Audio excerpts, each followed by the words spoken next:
All right, hello. I am just gonna make a little recording here talking about two of my favorite series, pieces of media. And just there's not really a whole lot in common between the two of them. I like talking about them and maybe, I don't know, analyze them using each other as jumping off points or points of comparison, things that I like common to both, or I don't know. Honestly, it's just going to be shit posting. Right now, I'm working on a model kit. Excuse me. So if you hear clicking in the background, that's just my nippers. I'm cutting plastic. So, the two series are, well, first off, neither of them are series that I can really talk about like IRL with people I know. Because, well, the series are The Second Apocalypse by R. Scott Bakker, a wonderful book series, dark fantasy, extremely good. I would say it's probably my favorite book series that I've ever read. So if some internet stranger, oh, give me just 1 second. I need to connect my laptop to a battery source, or not a battery source, a power source. It's very good if you like books like Malazan or I don't know. Brian Sanderson, I've heard. Brian Sanderson fans might like it. I'm not a huge fan of Brian Sanderson, but that's just my own taste. The other series is called Made in Abyss, which is an infamous anime and manga. I'll probably reference both while I'm talking. Created by Tsukushi Akihito, I think his name is. I know it's fucking Tsukushi. I just don't remember his first name too well because I don't really use it ever. Like, Tsukushi is what I know him as. Tsukushi-kun, Mr. Pedophile. And that brings me to why I can't talk about this shit with people in person. Cause, well, Made in Abyss, not Made in the Abyss. Made in Abyss is first off an anime, so I'm not going to talk about that with like people. Like, imagine talking about anime with people in real life. I might die of embarrassment. But also, even among anime people, I would be hesitant at best to bring up that I've watched the show, let alone read the manga and enjoyed both. Because the author's fetishes just make it so difficult to uh, tolerate at times. I'm not a huge fan of like descriptions of underage characters' genitals or like their bathroom habits. That I don't care about. But Tsukushi absolutely does. So if you're gonna read Made in Abyss, then you have to be prepared to be exposed to some uncomfortable material. Similarly, in the Second Apocalypse series, R. Scott Bakker, neither does he shy away from more difficult topics. And of course, there's still child rape in his books. It's not like fetishized in the way that it is in Made in Abyss. In fact, I don't think Made in Abyss actually explicitly has said that a character has been raped. I'm pretty sure it's implied with Maruruk and Ozen, just because of the fucking creepy ass nature of that relationship. But at least in Made in Abyss, you don't have like rape aliens raping a man's daughter to get him to tell them like where the Dunyain are, which he doesn't even know who the fucking Dunyain are because they're Dunyain. So good job on that one, Arang. You're a fucking idiot. Um, anyway, I forgot where I was going with that. Regardless, the series are both hard to talk about with other people because they both contain really off-putting topics and subjects and characters even, though I would say Made in Abyss probably has more palatable characters than the second Apocalypse. They're just fucking terrible people in the Prince of Nothing series. And the whatever the second series is referred to as, I forget. But generally, in Backer's books, particularly of this series, the second Apocalypse, the characters are not good people, and they can't even be argued to be good people in a lot of senses. um, of course, you have Dunyain, who would, excuse me, you have Kellis, who's Dunyain. He would argue that there is no good or bad and blah blah blah. But they're just like shitty people. They act horrible. I mean, fucking Estrella raped her son, who is Zarias. She probably also raped Confus. I think that was mentioned somewhere. And both of those two are fucking nutters. In a way that you don't really see in Made in Abyss. In Made in Abyss, the it's really hard to say that there's an antagonist because I feel like the Abyss isn't malicious. It just sort of is a force of nature, and so it's hard to ascribe to it the same sort of sadism that you might see in Confus or something like that. So really, it's just it's a lot more, or it's a lot less conflict driven in the way that the Prince of Nothing series is. Now, of course, there's still the conflict of travel, and the conflict is against the abyss and the creatures and the people of the abyss and all that. Don't get me wrong, certainly there is conflict. It would be a boring story if there wasn't. I just think the way that the stories approach it and approach the world and depicting their characters is different. I feel like I'm just rambling a little bit, so sorry. This isn't like a scripted anything. I'm just shooting the shit right now. Um, so let's see, Made in Abyss. Let's see, I don't know, crazy. I was trying to think of like some just. So I was driving back home the other day and I had a long drive, so I was thinking about these two. And I was thinking about just like weird crossover stuff. Like, first off, I think Bondrewd is probably the closest to being like maybe not full Dunyain, but he definitely has like the half Dunyani like Sigma grind set going on, where he is just concerned with the shortest path to an almost autistic degree, just like Kellis himself. Let's see.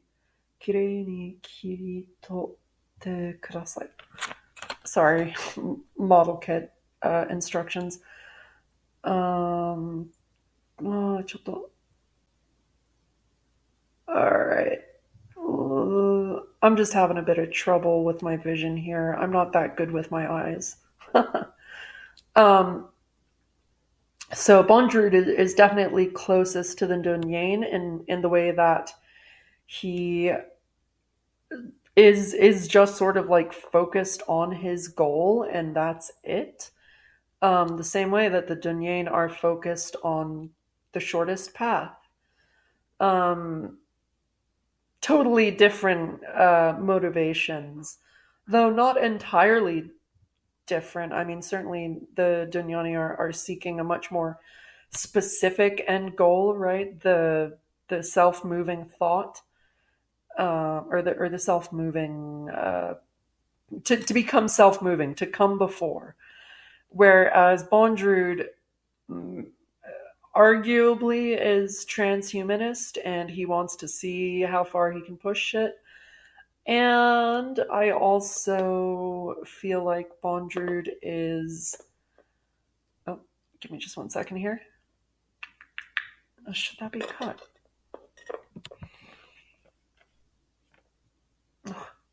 I'm sorry, I'm just struggling with this annoying set of instructions because I'm dumb as shit. Bondrewd may be going for transhumanism, but that's sort of less of the point of Bondrewd. I think he's sort of just more like doing it because he wants to know, right? That curiosity, that being driven to learn more and to know is a big theme in Made in Abyss, and particularly for Rico's character. Right when we have her and Ozen in layer 2, and Ozen asks her, or not really asks her, but she mentions that after Rico came out of the curse repellent box, or whatever the relic's called, that she started heading towards the abyss, and that made Rico recontextualize and re-examine her desire to seek out this knowledge and to pursue the abyss. And then later in the series, she recognizes herself in Bondrewd because they also share that similar passion and drive for knowledge. So while they both could be considered similar to Dunyain insofar as they are able to, I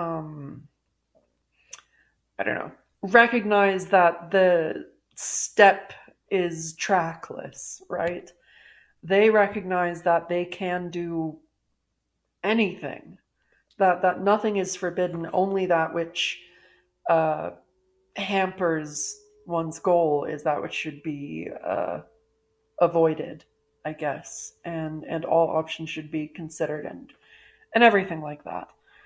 Um, what else? I also had a passing thought that maybe Reg could be like something similar to a Wathi doll.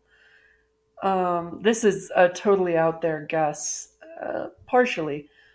I don't think it's an out there guess for me to say that Reg is probably the prince of the Golden Kingdom, or the Golden City. Sorry.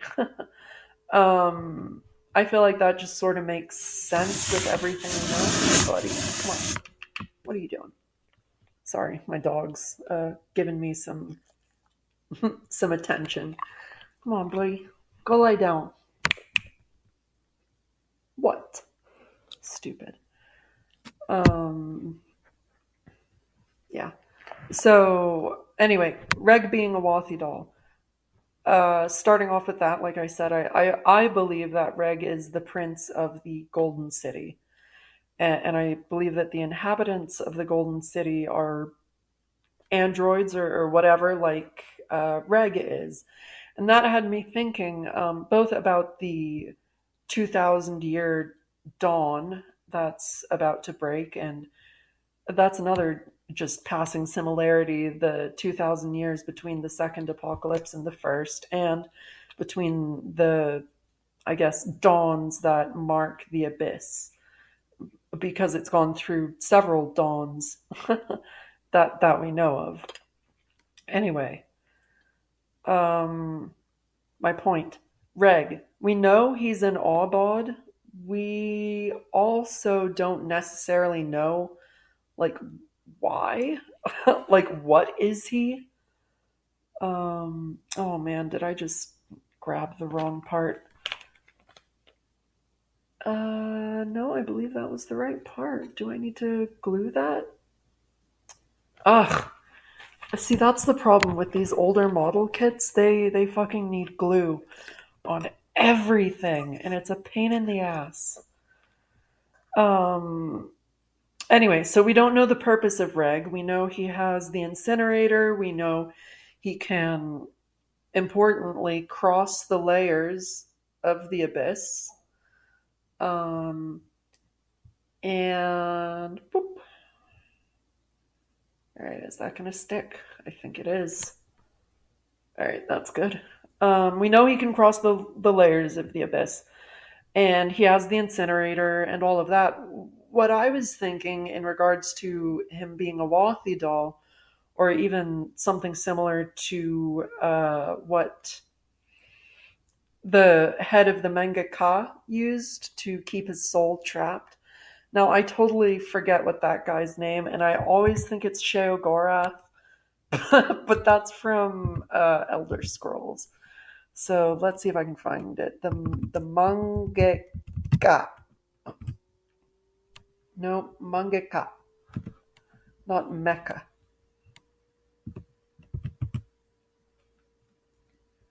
Da, da, da, da, da. Mangaka leader. Is it mangaka? Maganeka. All right. Sorry, my pronunciation is terrible. Maganeka leader. It's gonna. Oh man. Shariatos. That's right, Shariatos. Okay.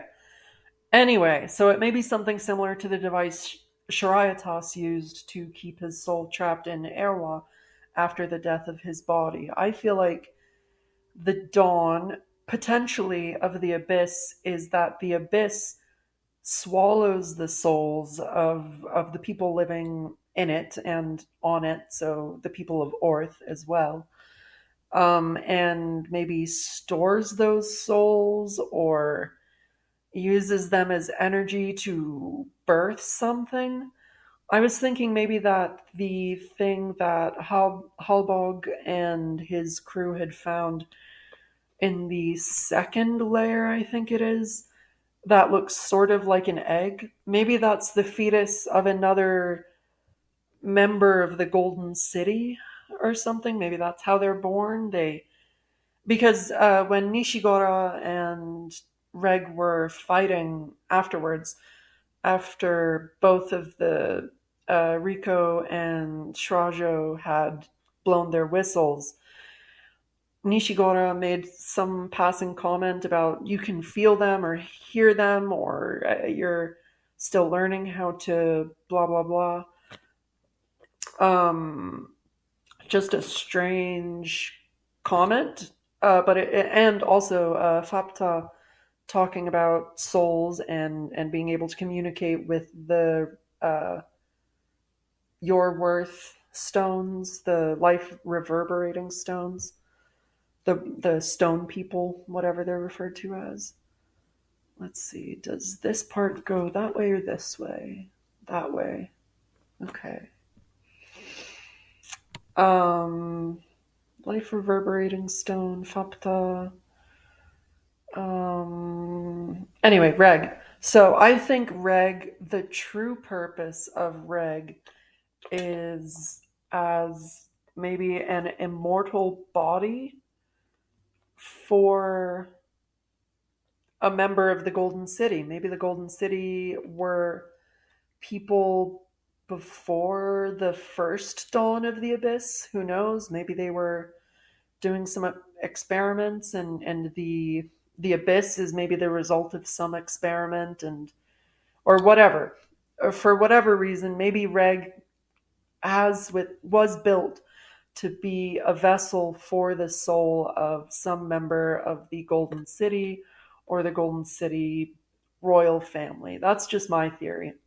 So while he's totally different from a Wathi doll in practice, that general idea of a soul being held from passing on is something that the two works share, even if it's approached pretty differently, and I'm not even sure if it's even approached in Made in Abyss. That's just my theory. Um, Let's see. Reg made an abyss. Second apocalypse. Man, I know I had other stuff I was going to talk about. I don't know. Damn, I was driving the other day and I was thinking about this stuff, and I had maybe 2 hours of my drive, and I had like stuff was coming all out of my mouth, and I was coming up with all this great stuff. And now that I sit down to record this, I can't remember a thing. I think I maybe wrote down some of it, but I think the stuff I wrote down is the stuff I remember. Yep, exactly. So I don't know. I'll just talk about them more generally now.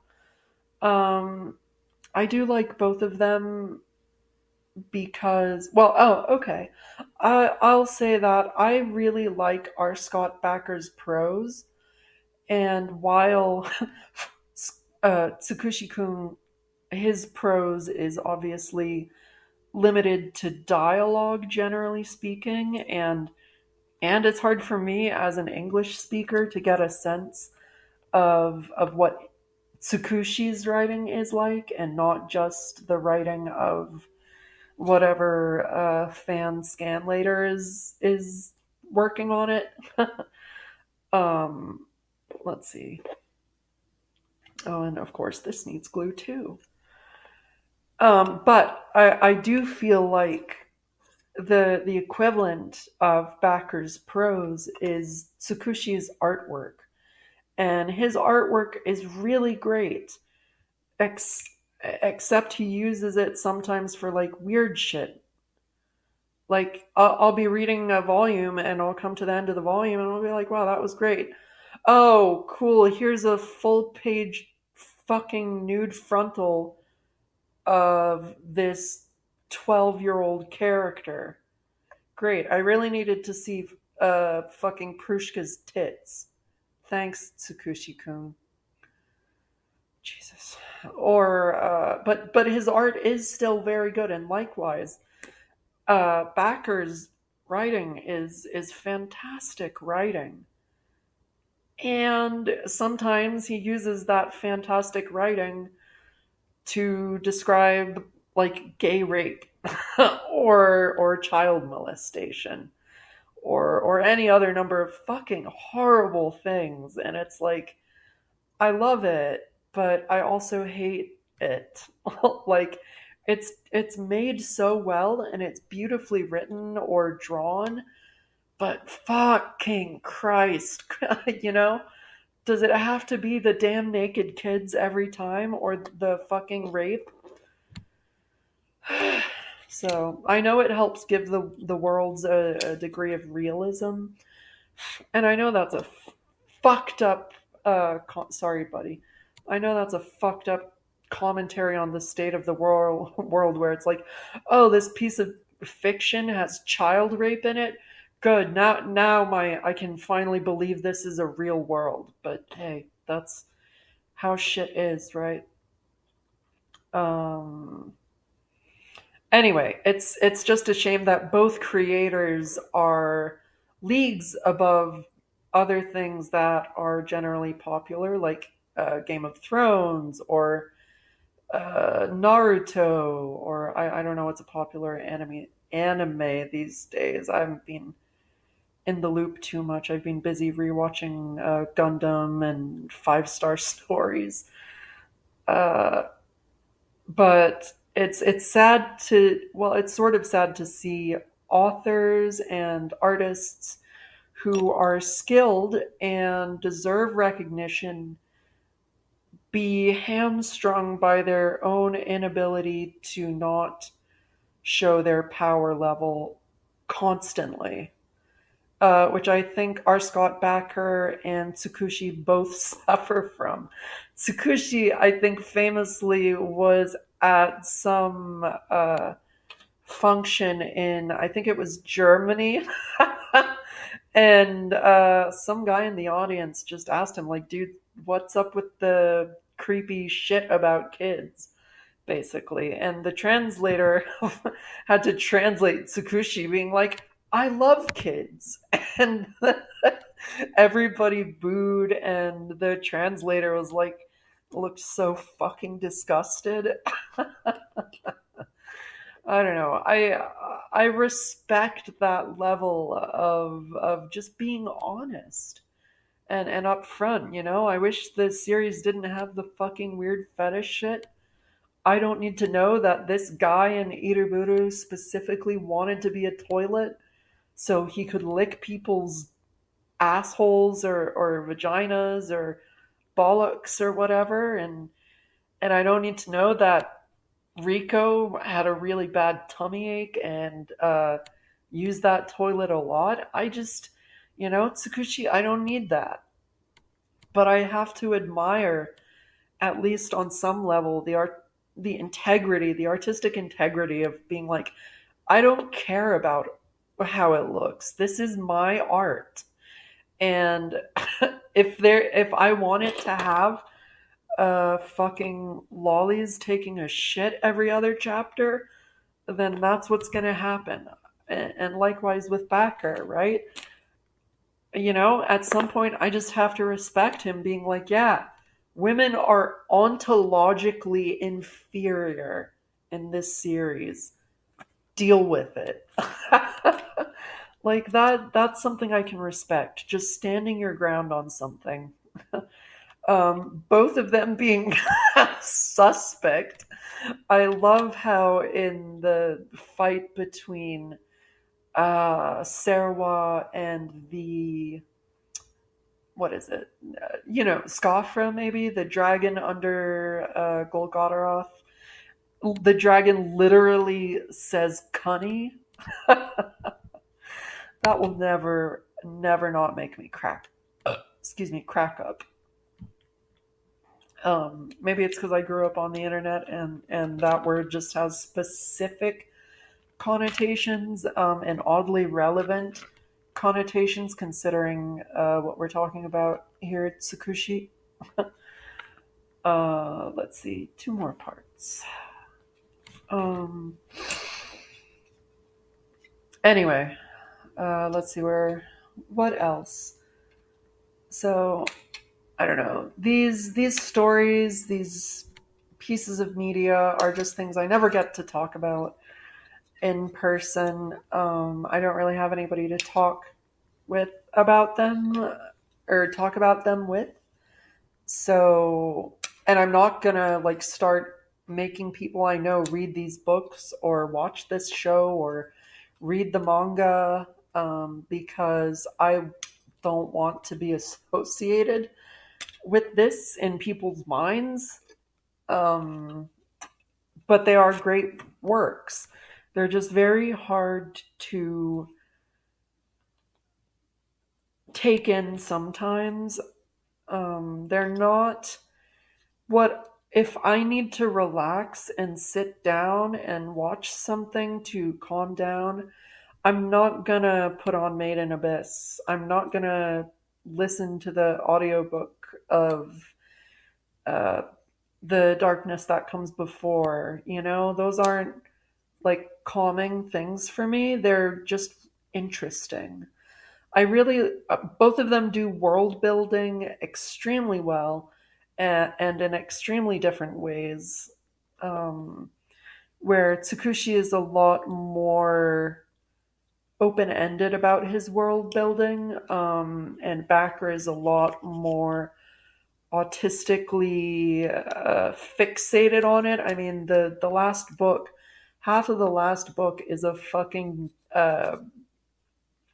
encyclopedia about the world building. He has the trees of language development. You think Tsukushi is ever going to sit down and write uh, a tree showing the evolution of netherglyphs?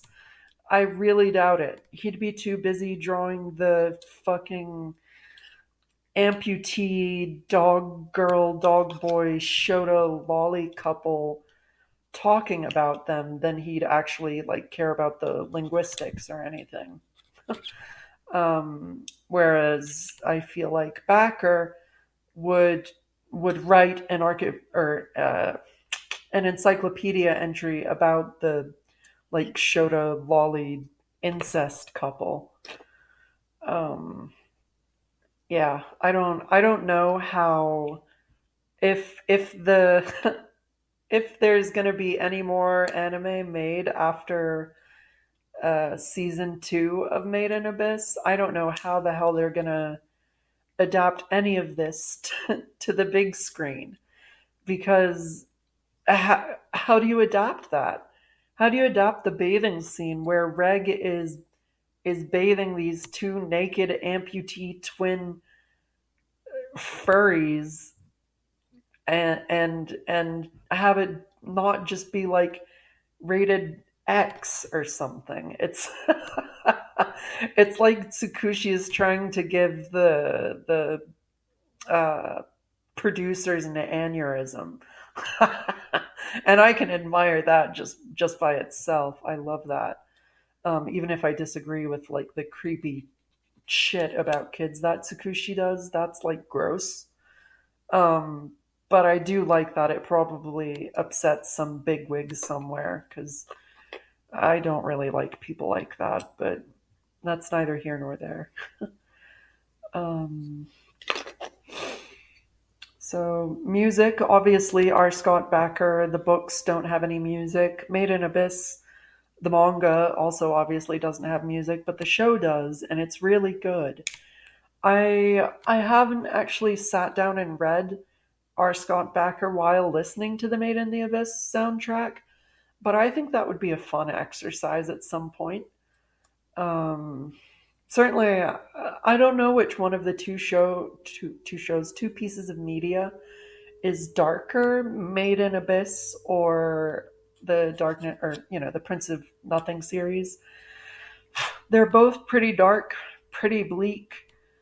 Made in Abyss isn't over yet, but honestly, I wouldn't be surprised if it pulled a similar thing to the end of the second Apocalypse series, at least so far, where everything just they fail.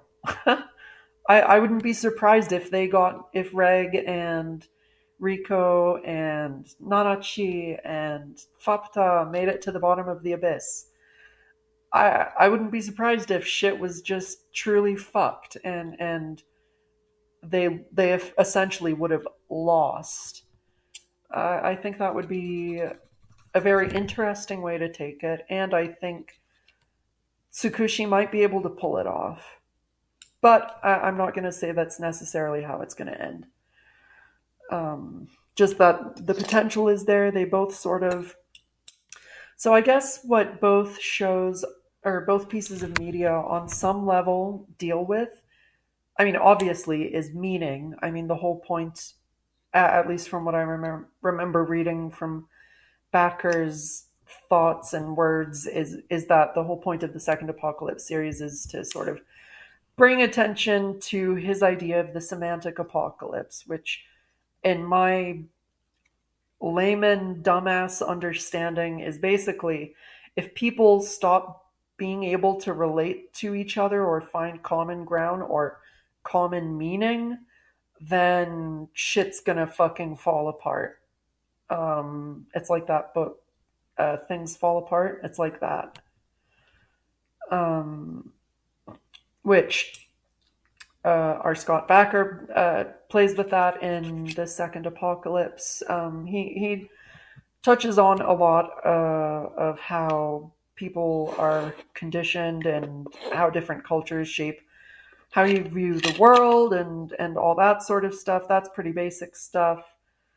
Um, the death of meaning, the death of the ability for people to have meaningful interactions outside of violence, the chance for that will sort of fall away. Who knows? Maybe I haven't really sat down and thought too much about how the semantic apocalypse and Backer's writings on that relate specifically to the story, because I'm not smart enough to tackle that. But I'm sure you can find glimpses of that in the story of the non men, in the story of how they interacted with men, and their ultimate fate, maybe even the story of the Shrank. And I don't know. There's a lot. That's the thing with R. Scott Bakker. I know there's something there whenever I read something. If I'm reading in R. Scott Bakker's book about a kid getting raped, like in the opening of The Prince of Nothing, you have that young boy molested by like the clown with one blind eye. That's partly to set the mood, and it's also just it has a function outside of just boy gets molested by clown. Like that's not it. There's more to that. But with Tsukushi, I feel like there's no deeper meaning to a lot of the stuff that he does. It's just because he's like, wouldn't it be funny, or like, wouldn't my pee pee get hard if Rico really needed to poop, but they were stuck in a bathysphere? Oh, like there's nothing there. Whereas at least there's something when Backer does something. I know there's some substance. Whereas I can't say the same for Tsukushi. But I still like both of them. Okay, let's see here. What parts do I need? I'm sorry, I'm going back and forth between paying attention to this and paying attention to the model kit. Oh. All right, I'm gonna try and figure this shit out as best I can.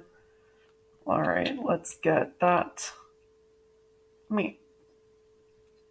That should probably go there then. So then, okay, what the shit? Oh, that rotates. Fucking Christ. Okay, all right. I'm so sorry. This is taking me some time to wrap my head around. Let's put that there. Close that. All right. Turn this. Okay. So, anyway, back to talking about dumb gay ass shit. Oh man, is this the right way around?